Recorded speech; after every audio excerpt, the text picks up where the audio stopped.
এখন শুনবেন আজকের গুরুত্বপূর্ণ খবরের শিরোনাম। ইয়েমেনে মার্কিন বাহিনীর মুহুর্মুহুর হামলা, নিহত বেড়ে ৮০।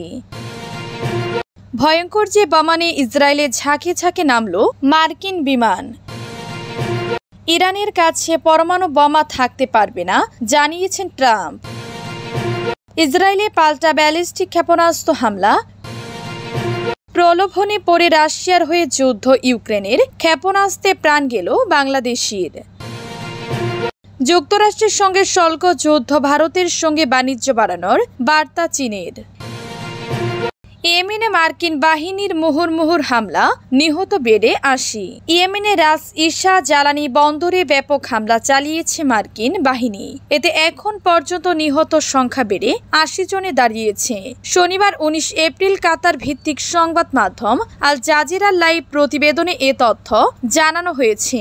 ইরান সমর্থিত ইয়েমেনের বিদ্রোহী গোষ্ঠী হুতি জানিয়েছে শুক্রবার সকালে এই হামলা চালিয়েছে যুক্তরাষ্ট্র। মার্কিন প্রেসিডেন্ট হিসেবে ডোনাল্ড ট্রাম্প ক্ষমতায় বসার পর এটি ইয়েমেনে যুক্তরাষ্ট্রের চালানো সবচেয়ে প্রাণঘাতী হামলা বলে প্রতিবেদনে বলা হয়েছে।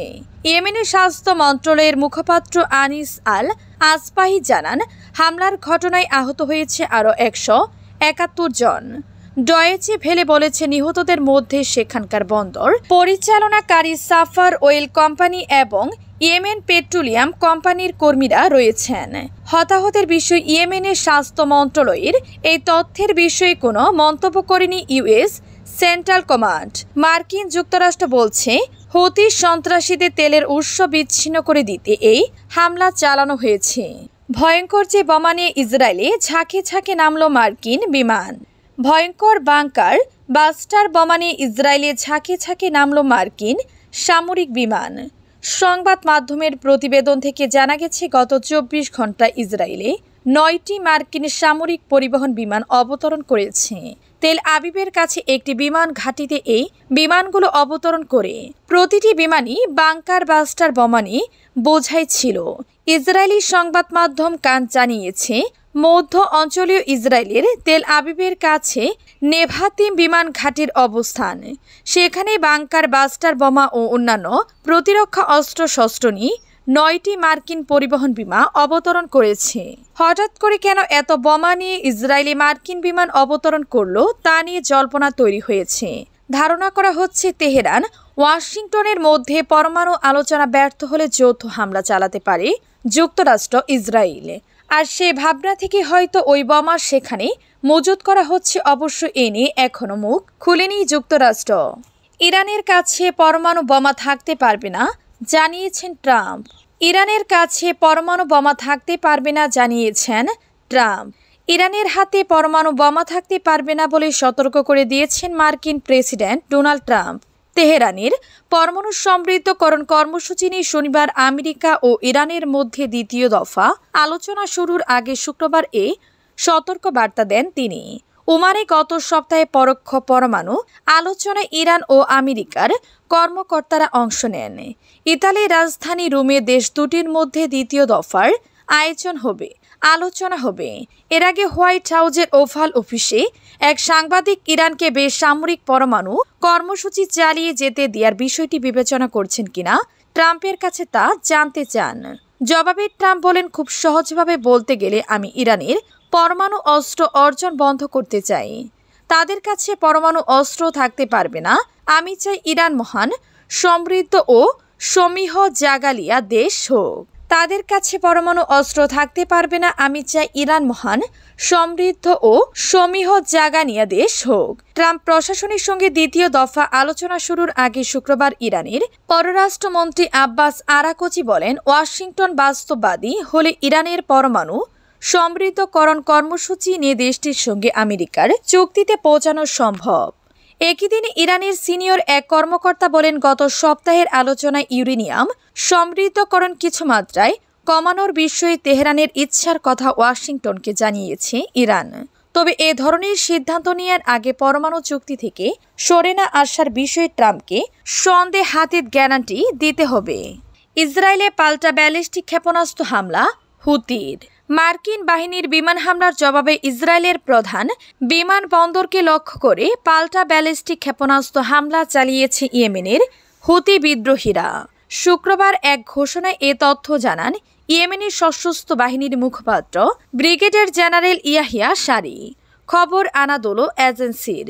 তিনি বলেন, জুলফিকার ব্যালিস্টিক ক্ষেপণাস্ত্র ব্যবহার করে ইসরায়েলের বেন গুরিয়ন বিমানবন্দরের আশেপাশের একটি সামরিক ঘাঁটি লক্ষ্য করে হামলা চালানো হয়েছে। টাইমস অফ ইসরায়েলের প্রতিবেদনে বলা হয়, ক্ষেপণাস্ত্র হামলার জেরে মধ্য ইসরায়েল ও জেরুজালেম এলাকায় সতর্ক সংকেত বেজে ওঠে। তবে লক্ষ্যবস্তুতে আঘাত আনার আগে ইসরায়েলি প্রতিরক্ষা বাহিনী ক্ষেপণাস্ত্রটি ধ্বংস করে ফেলে। হুতি মুখপাত্র আরও জানিয়েছেন, ইসরায়েলের পাশাপাশি লোহিত সাগর এবং আরব সাগরে টহলরত মার্কিন এসকর্টিং যুদ্ধ জাহাজ সহ দুটি মার্কিন বিমানবাহী রণতরী লক্ষ্য করে হামলা চালানো হয়েছে। এছাড়া একটি মার্কিন MQ-9 ড্রোন ভূপাতিত করা হয়েছে। বিবৃতিতে ইয়াহিয়া সারি বলেন, যুক্তরাষ্ট্র যদি হামলা অব্যাহত রাখে তাহলে পাল্টা হামলাও বাড়বে। হুতিরা এই ক্ষেপণাস্ত্র হামলা এমন এক সময় চালালো যার মাত্র কয়েক ঘন্টা আগে মার্কিন বাহিনী ইয়েমেনের উপকূলীয় হুদাইদা শহরের কয়েকটি বন্দরে বিমান হামলা চালায়। প্রলোভনে পড়ে রাশিয়ার হয়ে যুদ্ধ ইউক্রেনের, ক্ষেপণাস্ত্রে প্রাণ গেল বাংলাদেশের। ভালো ভবিষ্যতের আশায় বছরখানিক আগে রাশিয়ায় পাড়ি জমান মোহাম্মদ আকরাম হোসেন 25। তবে যুদ্ধ করা দেশটিতে সুবিধা করতে পারছিলেন না তিনি। পরে দালালদের প্রলোভনে পড়ে রুশ সেনাবাহিনীতে চুক্তিভিত্তিক যোদ্ধা হিসেবে অংশ নেন আকরাম। তবে ইউক্রেনের ক্ষেপণাস্ত্রে প্রাণ হারিয়েছেন এই বাংলাদেশি যুবক। আকরাম ব্রাহ্মণবাড়িয়ার আশুগঞ্জ উপজেলার লালপুর হোসেনপুর গ্রামের মোর্শেদ মিয়ার ছেলে। শুক্রবার বিকেলে রাশিয়া থেকে ওই যুবকের গ্রামের বাড়িতে নিহতর খবর জানানো হয়। এরপর তার বাড়িতে সুখের ছায়া নেমে আসে। স্থানীয় সূত্রে জানা যায়, আকরামদের সংসারের একমাত্র উপার্জনকারী দিনমজুর বাবা মুর্শেদ মিয়া স্ত্রী ও সন্তানদের কোনো রকমে দিনাতিপাত করছিলেন। 5 ভাই বোনের মধ্যে আকরাম ছিল সবার বড়। ওয়েল্ডারের কাজ শিখে সংসারে সচ্ছলতা আর নিজের ভবিষ্যতের আশায় 11 মাস আগে রাশিয়ায় পাড়ি জমিয়েছিলেন আকরাম। রাশিয়ায় যাওয়ার পর 8 মাস সেখানকার একটি কোম্পানিতে চাকরি পান তিনি। বেতন খুব বেশি না হওয়ায় খুশি ছিলেন না আকরাম।